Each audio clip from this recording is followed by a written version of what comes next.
अब देखिए, एक समय क्या हुआ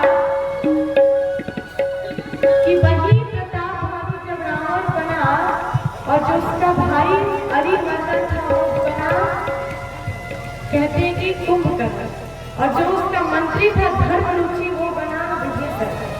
तीनों ने तपस्या की भगवान शंकर से और ब्रह्मा जी से वरदान मांगा। रावण ने मांगा कि हम कामों के मर ही न मारे, हम किसी से ना मारे, केवल मनुष्य और वानर ही हमें मार सकते हैं, उन दोनों के अलावा हमें कोई नहीं मार सकता।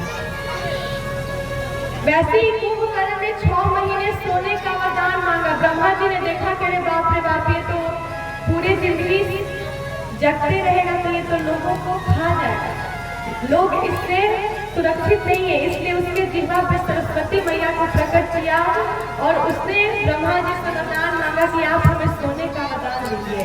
और विभीषण ने भक्ति ज्ञान का वरदान मांगा कि आप हमें भगवान की भक्ति दीजिए। वही रावण वरदान पाकर पूरे देवताओं को सभी को परेशान करने लगा। सारे देवता आए, धरती मैया जो रावण जैसे अत्याचारी पापी का अपने ऊपर बोझ सहन नहीं कर सकती थी, उन्हें बहुत भार वजन लग रहा था, इसलिए वो गाय का रूप धारण करके आती है। और जब आई तो ब्रह्मा जी के पास ब्रह्मा जी ने कहा कि हम नहीं बचा सकते हैं, लेकिन चलिए भगवान विष्णु के शरण में वही हमारी रक्षा जो है कर सकते हैं। सारे देवता जो है ब्रह्मा जी के साथ और पृथ्वी मैया के साथ भगवान विष्णु के शरण में आते हैं। भगवान विष्णु ने बोलिए श्री राधेनंद सरकार की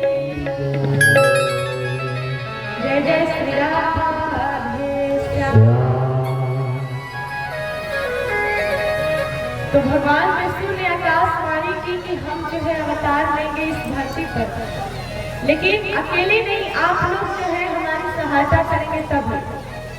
क्यों? भगवान तो अकेले आ सकते थे, भगवान जो है पूरे राक्षसों को मार सकते थे, वो तो भगवान है, लेकिन फिर भी उन्होंने देवताओं से सहायता मांगी कि आप लोग भी धरती पर आइए मेरी जो है मदद करने के लिए। क्यों ऐसा कहा? इसका कारण यही है कि भगवान यही संकेत दे रहे हैं, यही समझा रहे हैं कि जिसके घर में, जिसके परिवार में एकता है, प्रेम है, वहां विजय अवश्य होती है। अगर व्यक्ति बिखर कर रहेगा, आपस में लड़ाई झगड़ा करके कलह कलेश करके रहेगा, तो कभी उसके घर में जो है बरकत नहीं हो सकती है। लेकिन दुनिया में ऐसा कोई काम नहीं जो एकता और प्रेम जो है उसको पूरी नहीं कर सकती। इसलिए भगवान ये समझा रहे कि हम भगवान होकर भी हम देवताओं से सहायता मांग रहे हैं। भगवान ने आज कहा उन देवताओं से कि आप ही चलिए, और सारे देवता जो है पहले ही भगवान के आने से पहले ही कहते हैं कि वो कोई वानर के रूप में, कोई भालू के रूप में वन में इधर उधर बस गए और भगवान के आने का अब इंतजार करने लगे। बोले श्री राधेनंद सरकार की जय जय श्री राधे श्याम। भगवान जो है धरती पर इस अवध नरेश यानी कि अब अयोध्या में वही दशरथ और कौशल्या जो है रहते थे। श्री दशरथ जी महाराज के कोई पुत्र नहीं थे, कोई संतान नहीं थी, लेकिन कहते हैं कि जो श्रृंगी नाम के जो ऋषि थे वो एक दशरथ जी के मित्र थे जिनका नाम था रोमपाल, जो अंग देश में रहने वाले थे। दशरथ जी ने अपनी बेटी शांता का विवाह किया था किसके साथ? रोमपाल के कहने पर श्रृंगी ऋषि के साथ। तो आज वही कहते हैं कि आज वही श्रृंगी ऋषि जो है वही दशरथ जी के यहाँ आए और उत्तरेष्टि यज्ञ करवाए, जिसमें के में से अग्निदेव जो एक खीर का पायस यानी कि स्वर्ण पात्र में खीर लेकर प्रकट हुए और कहा कि महाराज दशरथ से कि जाइए और अपनी तीनों रानियों को इस खीर को खिला दीजिए। और वशिष्ठ जी ने आज्ञा दिया दशरथ जी महाराज को। दशरथ जी ने कौशल्या मैया को और कैकेयी मैया को आधा आधा दे दिया। आधा भाग दिया कौशल्या मैया को, फिर आधा भाग में से 2 भाग किए जो कैकेयी मैया को दिए, फिर आधा भाग में से 2 भाग किए जो सुमित्रा मैया को कहा अपनी दोनों पत्नियों से, कौशल्या मैया से और कैकेयी से कि लो ये सुमित्रा को दे दो। वही सुमित्रा मैया को दिया गया और इससे तीनों रानियां जो गर्भ धारण की। जब भगवान श्री राम कौशल्या मैया के गर्भ में आए तो देखिए उनके गर्भ में आते ही यहाँ पे गोस्वामी तुलसीदास जी कहते हैं कि जोग लगन ग्रह तिथि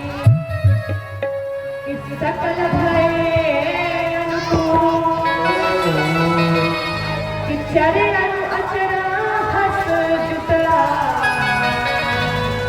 राम जनम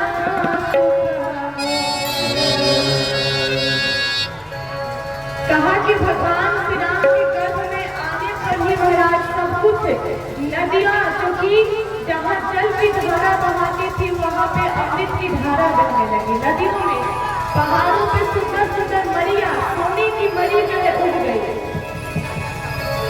सुंदर सुंदर वृक्ष जो है कमल का पुष्प, एक एक पुष्प जो है खिलने लगे।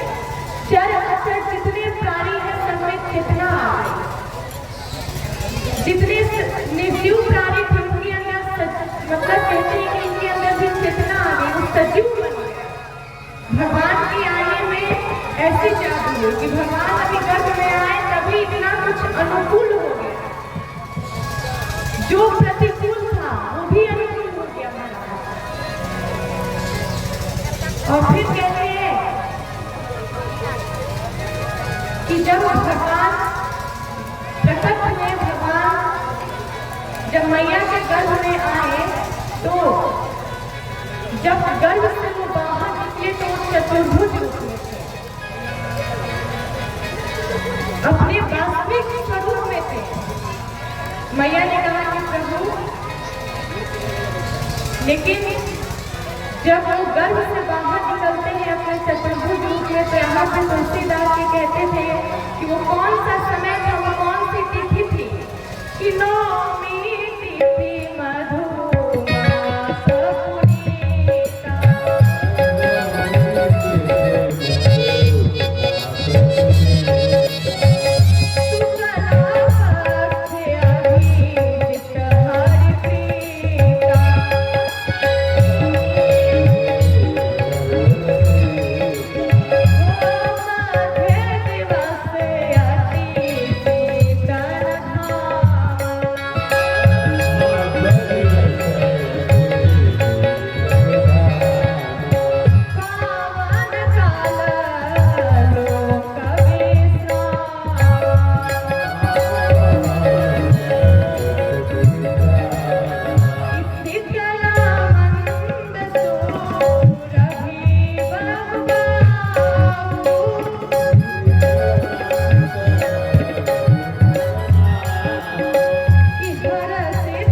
मधुमास पुनीता।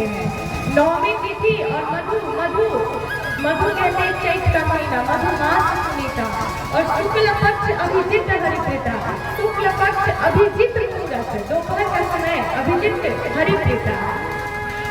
और मध्य दिवस अतिशीत में भावा पावन काल लोक विश्रामा। इतना सुंदर समय, इतनी सुंदर जो है दिन था कि शीतल मंद सुरभि बहवाओ, यानी कि शीतल मंद सुगंधित हवा जो है बह रही है कि जितने सारे संत महात्मा थे सब सरयू जी के तट पर आ गए, सभी ने स्नान किया और सोचने लगे कि आज हमारे प्रभु का अवतार होगा, इसलिए हम जाएंगे अयोध्या में और बहुत खूब उत्सव मनाएंगे। भगवान जब प्रकट हुए, जब निकले वो बाहर गर्भ से, तो कहा कि जब चतुर्भुज रूप में आए तो मैया इतनी आश्चर्यचकित हो गई कि कहा कि बाप रे बाप, ऐसा पुत्र, इतना विशाल शरीर, इतना बड़ा 4 हाथ, भला आपको कोई हमारा पुत्र कहेगा, आप कैसे हमारे बेटे बन सकते हैं। जब भी बच्चे का जन्म होता है तो शिशु रूप में होता है, छोटे से, और वो रोता है, लेकिन आप तो, लेकिन यहाँ पे तुलसीदास जी कहते हैं कि जब मैया के वचन को सुनते हैं भगवान, तो अब क्या हुआ कि भगवान धीरे धीरे छोटे बने, कि भय प्रगट कृपाल